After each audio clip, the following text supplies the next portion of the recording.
When you hear the phrase soft as steel, what do you think of? While the word steel might conjure up images such as massive high-rise buildings, where does the soft part come in? And what exactly does this mean in our work and in our lives?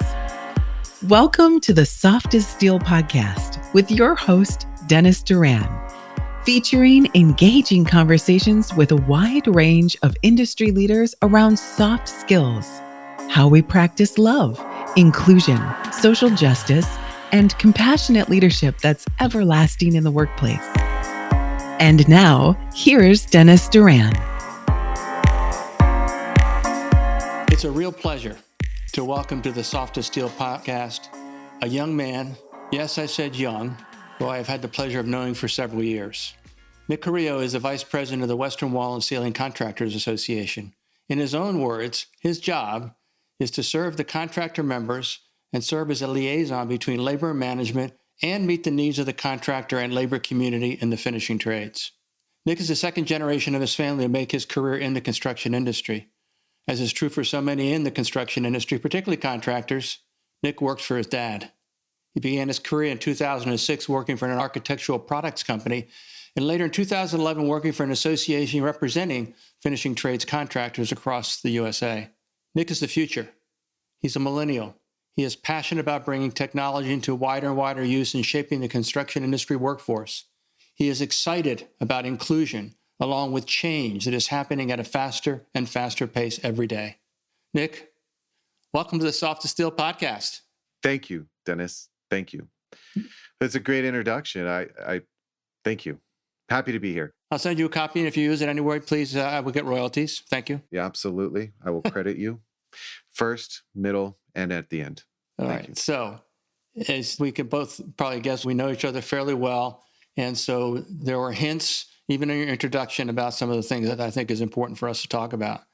Now, I want you to talk about the things that we are interested in from the perspective of a millennial who has spent the last, what would they say, 2000, that'd be 14, 16 years in the construction industry. Is that 16? Is that the right math? I'm never good on math, you know. Yes, 2006, I departed my hometown, but I was working in the field for a couple of years prior, so probably 2004 is when I started full-time in construction. Yeah.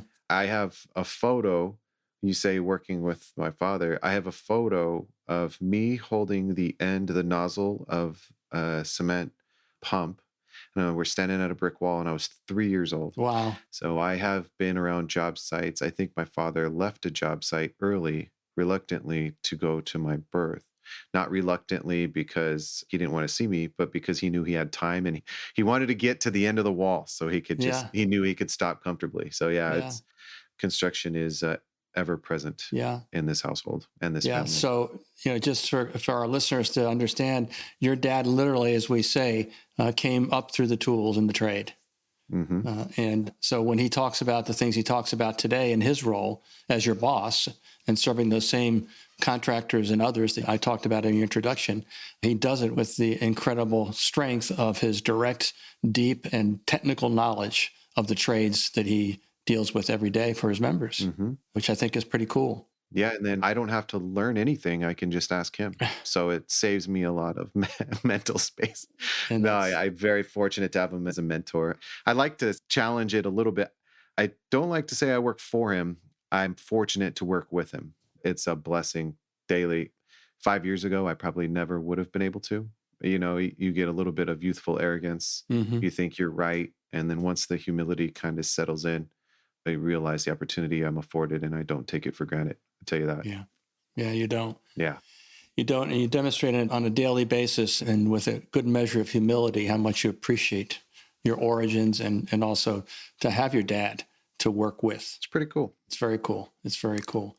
And obviously, you know that this is called the Soft as Steel podcast. It is a nod towards my seminal work of December 2019. And you know that I talk whenever I get a chance about that part of our industry, the construction industry, as well as any enterprise, whether it's a for-profit company, a charitable organization, or a community-based organization. And that is the people part of these enterprises in our industry. and that I believe strongly and enthusiastically, and almost to a point where I annoy people, that doing the job is fundamental. So if you're a contractor, you get projects because people that hire think you can do the job, you can deliver the end result they're looking for.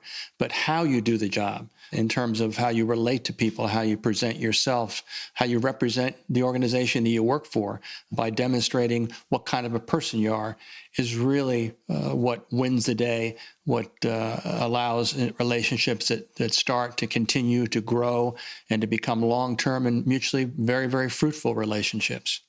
Things are changing in our industry.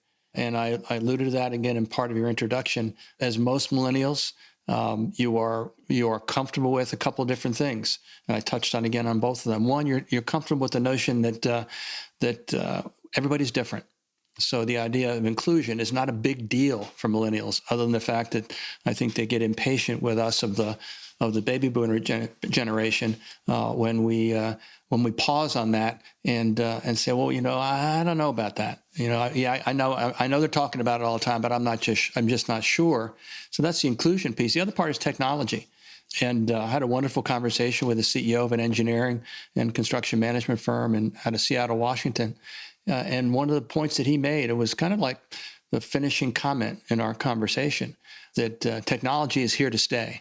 It's going to grow, it's going to expand, it's going to become more significant in every aspect of the building process, but we'll always have people. Mm-hmm. So from the millennials' perspective, I've said a few mouthfuls of things.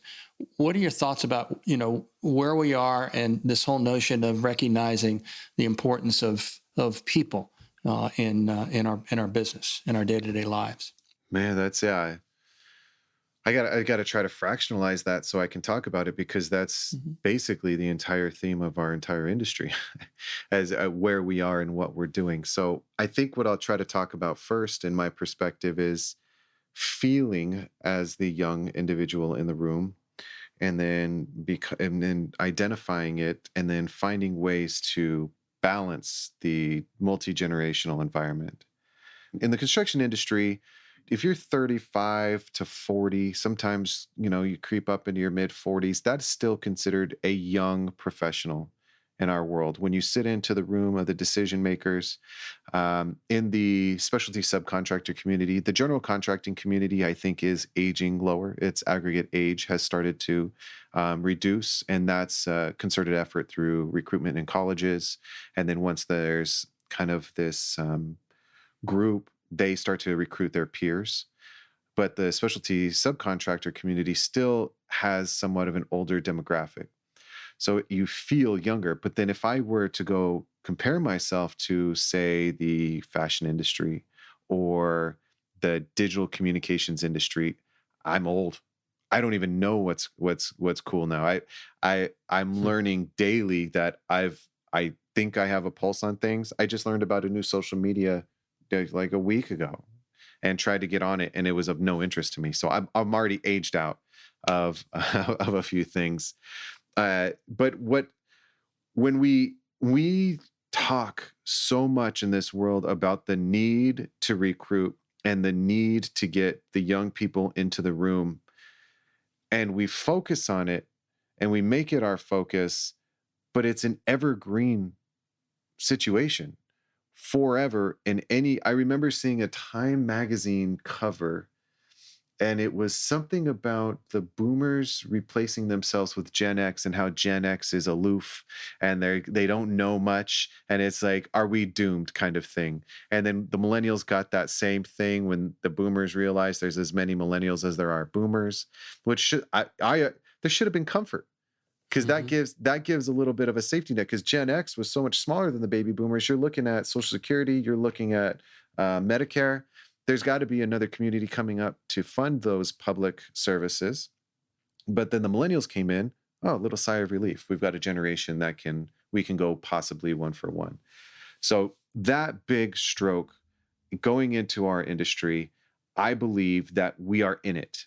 We are in our industry as it is today. So we're not going to be able to say, all right, we all collectively agree we're going to lower this aggregate age by 10 years and we're going to do it in 3 months, and that's going to be the new industry. Our industry has to move as it has continued to move and slowly evolve to this new era of construction. And you've got champions in this industry that are sitting in the boardrooms today that are the younger individual, and they're going to champion the message downward. But I think we falsely try to solve something that will forever be there. And I guess the idea is, why don't we take who we have and just make it a part of business, not the focus of business? What is it that you guys would want? What is it you guys need? And if you've got the younger generation saying, we'd love to have gym memberships paid for every month, let's not look at it as being funny, but say, okay, you look at other industries like the tech industry. I mean, they're serving bagels for free and Yoo-Hoo's in the fridge, and that seems laughable, but it draws people from across the nation. Mm-hmm. I saw this thing, the State University of Oregon is able to recruit, and a lot of it is just the visual presence that they hold. The neon green uniforms, the cool mascot, the crowded stadium, all of that is recruitment. You're still playing football on grass or turf in an arena of your peers. And you could place that anywhere in the world. But because they have a better visual representation and they're willing to stand behind what's sought out, they're able to recruit the highest quality of candidates. So let's take that and just put it into a micro environment. What can your office do to attract or retain the next generation? If they tell you they'd prefer a spring water over, faucet water, is it hard to buy one water fountain? Yeah, like subtleties like that. Let's just look at it as it's a constant evolution, and as each generation comes in, let's step with it. Let's walk with it. I don't know. Did I get you there? Did I? No, those are all important and well said thoughts. How do you, one of the points of resistance on the people part, when we talk about the different generations attempting to work in the same environment, whether the environment is a physical environment or a virtual environment, it really, at the end of the day, isn't the key. But they're working together. The younger generations have a certain view of something which my generation would describe as work-life balance, and things of that nature, or an interest in not working 60 or 70 or 80 hours a week, and or the idea that it would be nice if every morning before we went to work, that if there were donuts and bagels there for us to have, or maybe just once a week, but something. But the idea of just, I'd almost use the term, the socialization of work. But then when we look at it from the perspective of the construction industry, the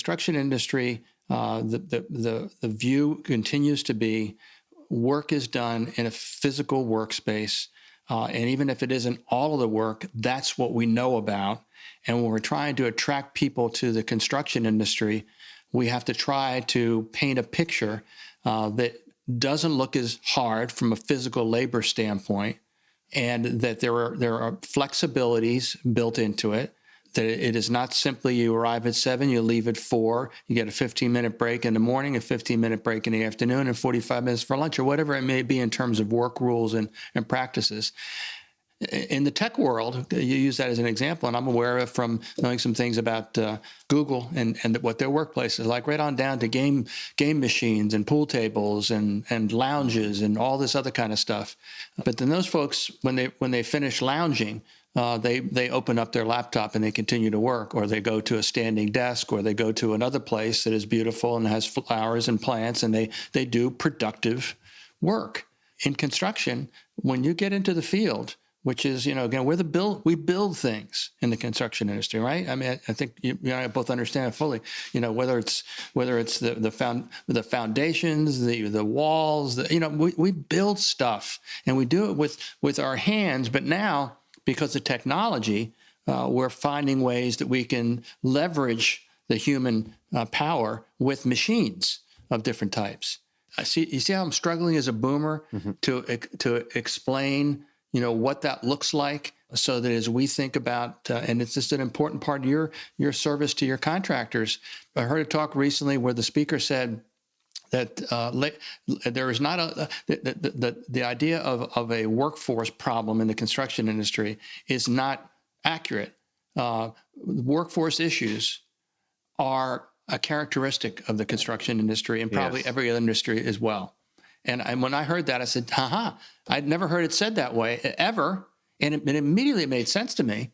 If you accept that, then the discussion doesn't need to be about what are we going to do with our labor shortage. The discussion needs to move to how are we going to find and attract the individuals that we need in the construction industry of today and tomorrow, not the construction industry of yesterday. What are your thoughts? One thing I want to talk about crafting the image. So if I forget, remind me. But you talk about how do we attract? But what if we just try to be better? And just being better will, as a product, attract the best. So if we go out with a charge to say we will make every job site safer, we will use the tools, resources, and technologies to provide a better product, we'll go taller, we'll go faster, all of these things to make the job site better, going from a compact disc, if we're going back to comparisons, compact disc player, then to anti-skip. They didn't advertise to people saying those people who like the anti-skip buy it. They said we've advanced. The iPhone advances every time without the idea that we're trying to recruit new buyers. That's a product. So what we do is are we hindering progress in the pursuit of attraction instead of trying to advance this industry and finding the people that could run the advancement? Mm-hmm. So that's one thing that and it's happening. You've got advancing prefabrication conferences, you've got technology conferences, you've got lean construction conferences, you've got all of these conferences where it's happening, but still on the micro level, we're talking about how do we attract more people? What if we just tried to be the very best? And every year we were better. And then when you're the very best, people want to work with or for you. So how do you craft that message? I think you're asking, well, we know work and we build. I give presentations about generation gap communication. And at every city I go to, I show a picture of the skyline or the cityscape. And I go, look at this. And I take the time to point out everything I can. I say, the school you took your child to learn how to read, the church where your family laid to rest or celebrated new beginnings, the park where you learned to play games, all of these places, all of these things that make your life what it is there because of a tradesman or woman. All of it. There's nothing in your life that happens that isn't directly affected by a tradesman or woman putting together something. Roads you drive on, sidewalks you walk on, the football field you broke your arm on, whatever, that happens. And it's just part of life.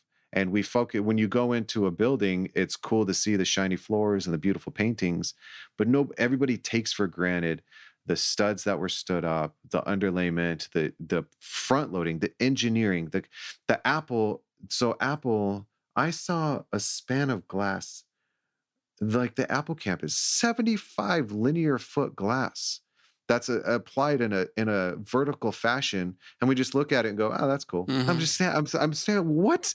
That is fascinating. That the deflection on some of this glass could be 18 inches either way. That's 36 inches. That's 3 feet. The center of glass can move 3 feet, and it's okay. But we just, this is cool. The glass is cool. Anyway, let me go inside and spend, my money and buy my coffee. So I look at it I'm grateful for everything that we have as a result of the trades. So let's get nitty gritty of, well, how do you craft that message? It's hard to tell people the pride you feel, how to feel like, oh, come on, you'll feel prideful. Nobody wants that. Like, oh, come on over, kid, work construction, then you'll feel pride because you'll drive around and you built it. That's cool. But when you're entering the workforce, what you're taught is look for your future, benefits, healthcare, safety. Look for these things that everybody's been taught to look for. I'm fortunate to work in an environment where everybody is signatory employers. So I'll speak to that. Signatory employment means that they agree to employ a union workforce. This isn't only for the unionized environment, but I'm going to use this reference, and it can be in merit shops as well or non-union environment. But if the message was crafted that when I enter into the workforce for a community of contractors, and I will be guaranteed a pension, which is a retirement, a form of a retirement fund, a 401k in some situations. My healthcare is paid for by my employer for every hour I work. I can go and continually be upgraded and trained and have all of my certifications done for me, so I don't have to go get those done. All of those are in a package. And then I can carry that package to each employer that I want to go find. It removes that discouragement of not liking somebody. I went into construction. I didn't like the people in the field. They made fun of me. Whatever it is, or I worked too hard. They often will dismiss it. But if I knew I was carrying those benefits with me and I could go try out different places, that's pretty powerful. Mm-hmm. Then that feeds the idea, and it's not the same, but it fits the narrative or the idea of gigging or work as long as I want, go do a little bit of what I want, and then go back to work so I can go back and do what I want, work-life balance. Mm-hmm. Then what will happen is once you get them in, they'll find their community, they'll find the people, theme of this, they'll find the people, and those people will keep them and retain them in the industry, and then they're fired up about the industry. Then the pride comes. Technology is another opportunity to craft a message. We look at it and we're saying, we're cool, we have VR. Honestly, that's not a day-to-day thing yet. I don't know what the landscape is. People, and then you got the young group when we're saying we have VR and you put AR on their heads, and they're like, this isn't VR, this is AR. Those small details matter to them. So if we're a community of old folks, like, guys, we got the technology, we just got wireless, whatever, and we paint it, they're going to dismiss it. That the world to this next generation of technology just is. It just is. So they're not the idea of augmented reality or a virtual environment. I mean, they had Tupac play at Coachella. The gentleman's been dead for decades, but they put a hologram on the stage and he played a concert through a hologram and they played his music. That was just cool. Mm-hmm. It just is. Mm-hmm. So when we try to like highlight it as a benefit or a feature, but then they go into the day-to-day and it's not there all the time, well, then that's a little discouraging. But if you tell them that they could be the vehicle for the implementation, adoption, and growth of technology in the construction industry, boom, it's a different, the messaging we gotta change the messaging a little bit. I think we do ourselves a disservice by trying to coach down and tell them what we're doing instead of reaching down and saying, this is what we're doing. What would you guys do? Well, how would you fix this? You said a few minutes ago, the idea of we're focused on how we go about recruiting people rather than just trying to get better at what we do. The old term for those three words you used would be continuous improvement, mm-hmm. And you can't use those two words because they conjure up a lot of negative images as well. I mean, the whole idea that if we're doing an iterative process, whether it's building, whether it's painting, whatever it may be, if we do it over and over and over again, theoretically we're going to get better at it. Even if you talk about doing coding in the technology world, if we do more and more of it, we're going to get better and better at it. Oh, by the way, when you think about doing coding and other kinds of program development and software this and software that, it all sounds very very exciting because it feels like you are creating something. And then Nick comes along and says, take your son or daughter and just take a ride into downtown Phoenix or downtown Seattle. And this happened to me just 6 or 8 weeks ago. I went to visit a contractor in Phoenix, and the first thing we did with my host was he wanted to drive me around downtown and show me some of the projects that they'd done. Mm-hmm. And I was in awe of it. He wasn't trying to recruit me, but he was trying to share the pride that he has in recognizing that we don't just build stuff or paint stuff or install stuff or whatever the constructors do, but we create places, we create environments, as you described it so well. Why isn't, and we share time in the unionized construction world, unless you think they're doing a great job. Why are the principal suppliers of skilled labor to contractors that are signatory, why aren't they doing more and more aggressively and more energetically and more creatively to, as you said, craft the image? You what? So I just no, no. It's good. It's a valuable. It's a pointed question, and it's a good question.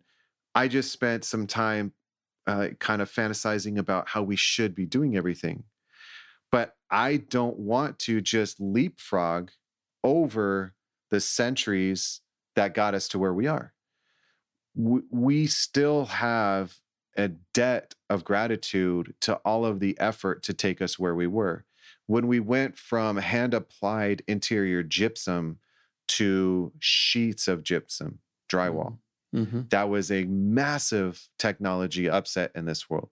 It allowed us to build houses faster. It changed kind of the quality of product. It did a lot of things, good, bad, or indifferent. And when we're looking at today, we can't just light switch, bring in a bunch of young folk and have them tell us, young folk, Jesus, I'm still a millennial. I'm young, I swear. We can't just bring in a bunch of kids. Yeah. I've been around you guys too much. Yeah, the older guys. I gotta go for a young mentor. I gotta find somebody who's maybe 21. There you go. Got a good head about them and have them teach me. Yes. If we bring in a bunch of kids, young individuals, young professionals, and we say, all right, tell us how to fix everything, we may lose sight or forget a lot of infrastructure or pathways that allow for this industry to thrive. And it's easy to look at something. I don't have a great example. I can't even make one up on the fly. But let's say something that could get overlooked very easily because it's not steadily used or regularly visited, but it's important every 5 years. That could be easily looked over as we don't need to do that because it doesn't impact the job site that we're building today. But you have somebody who's like, no, I've seen it for 5 years, every 5 years, for 35 years. This is paramount. That transition needs to be blended, like hot and cold coming together to create that perfect storm. And so when you look at the individuals with the labor movement and their interest is protecting those that are working in the industry, every day new technologies, new job site environments are presented to their workers. And every day our employers are employing these individuals and tasking them with new responsibility. There's going to be a need to immediately respond to just the job site itself and making sure that the employer has somebody who's going to give their best effort, be productive, and be safe. And then once that happens, then they can start saying, all right, we want to grow our community. But as a product of doing all of this stuff, their community is growing already. So the employers have a recruitment responsibility. Labor has a recruitment responsibility. And the industry is moving so fast. We're just trying to learn how to barefoot ski, and we've never done it before. So let's just make sure we got a life vest on. Let's make sure we can stand on the water. And then once we're standing, we can learn how to do some tricks. And right now is the time for us to all start doing tricks. We're there. I think we've got the infrastructure, a lot of development. You got DEI, you've got a lot of safety. Yeah, the pandemic was a extraordinary lesson in mobilization of job site safety. It was wonderful. And what it gave us is infrastructure and processes to mobilize and adapt rapidly. So now we can use that. So once you've got that cadence, I think then we can say, all right, how are we going to go out and recruit? And I don't want to paint a picture that they're not doing it. On the global scale, they are. You've got some unions that are going into trades, into high schools and implementing trade shop. By the way, I was going into high school, and dad was telling me I took auto shop, I took metal shop, he welded, he took woodworking shop, and I was fired up to go to wood shop. I was fired up for auto shop. Nothing. Right. I got one woodworking class, and it was a 100 level working class, and I could take it again to get a duplicate credit if I wanted to. And that was it. That was the only thing that I saw. But equally, I also took AutoCAD at the time, which was never taught at the high school level. So it was a leading opportunity because I was going to pursue architecture. Any good construction employee has grandiose dreams of being an architect, and then realizes they'd rather build it than design it. Mm-hmm. Not a knock on architecture, because what they do is incredible. But yeah, so now my generation lost that opportunity, and now it's starting to come back with support of the labor and management environment, and it's going to work, and it's working where it has been around. And then I wanted to touch earlier. You said something about not wanting to work, or maybe you didn't. Maybe I assumed that's what you were implying. Or what do we say? There's an entire community of men and women willing to work hard. They're just busy working. So why are we trying to recruit to people and convince them to come in? The hardworking men and women are there. They are already there. There is a group that is willing to get their hands dirty, bust their knuckles, work until they sweat every day because it makes them feel good. And we think they don't exist. They're there. We just got to find them. We got to tell them, we're paying a shitload of money. You got good benefits. You're going to work all year. If you don't work all year, you're going to make so much, it'll be all right if you take a month off. I argue, and there's a lot of jaded individuals, a lot of jaded employers, a lot of my peers, my age, that are jaded at the individuals coming in. But you got to remember, everybody who's willing to work hard is working. They're busy working. They don't have the time to come out and try to find a job because they're gainfully employed. Mm-hmm. So we just got to figure out how to tell them our lawn is better than their lawn. Come on over and relax. Doesn't that speak volumes to the idea that the term innovation is generally applied to, in today's life, to technology? And that's where innovation happens. In past generations, the wheel was an innovation. Mm-hmm. It was also a technology. So shouldn't we be trying to paint the picture that the building process is continually changing, and you, young person, if you learn something about what's involved and the fact that you would use your hands to do this type of work, that you also need to be creative, and you also need to be able to figure things out. You know, all those three thoughts have been put into the path of the acquisition of knowledge via the traditional academic route, high school, but more importantly, college. But there are so many different things to be learned. I mean, it's just a question of getting the attention of the younger people. And that's why I liked your idea about crafting the image. And also your thought about just getting better, just portraying the industry and all of its components is important to humanity in a very large way. And it happens at the level of communities and institutions. And it happens to create places for people to live all parts of their life. Wouldn't it be interesting and fun for you to be part of that? So, I mean, the image thing, I think you dropped a really great thought on that. But let me just ask a last question. Where is this industry going? Where's construction going? What's it going to look like in 10 years? It's a great question. I could answer in an emotional aspect in people. I can answer in the futuristic city idea. I can answer in automation. But I would like to answer and say it's not going anywhere. Okay. Construction will always be present. Mm-hmm. Always. Mm-hmm. Yeah, I agree. And I add as icing on the cake your first thought, and that is the emotional answer. Mm-hmm. What is the emotional answer? Where is it going? Mm-hmm. Yeah. Hopes or dreams or where it's headed. So I'm in the association environment, And the number one reason I am in this industry is because of the people.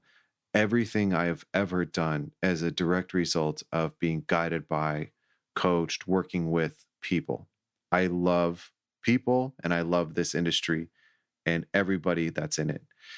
So where it's going is you're going to see a more community driven construction environment where I think we're wrought with provisions, clauses, and contracts, and we focus solely on the idea of getting something done. And we will likely see a correction into the how can we accomplish this together? We've done the contracts to death. We know what it's going to take. We've all protected our interests. Okay, now let's work together. Let's huddle up. Let's be supportive of each other. Hey, other trade, see you backing up a little bit. Is there anything we can do in our scope to help?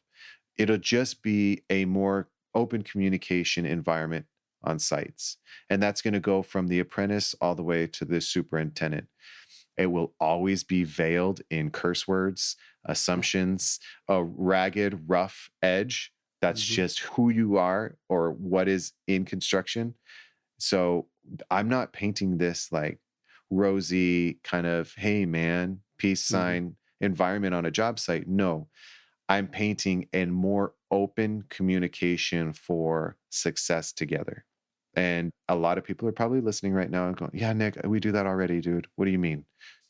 Just think about a time when you saw somebody lagging behind and you just go, man, they need to pick it up so we can keep going. I see the hand being reached out and saying, is there anything we can do in our scope to support you catching up? Thanks for joining me on the Soft to Steel podcast. You got the last word, my friend. Thank you so much. Thanks, Dennis. Thanks for joining us today for this episode of the Soft to Steel podcast with your host, Dennis Duran. Dennis is the author of Soft as Steel and a leading speaker and trainer for organizations across many industries and verticals. To learn more about the work Dennis is doing to activate soft skills in the workplace, contact him at DennisDuranSpeaking.com. Be sure to check out his book, Soft as Steel, on Amazon or wherever books are sold. You can subscribe to this podcast on iTunes or wherever you'd like to get your podcasts.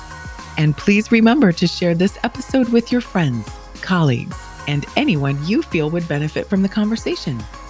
We'll see you next time on the Soft as Steel podcast with Dennis Duran.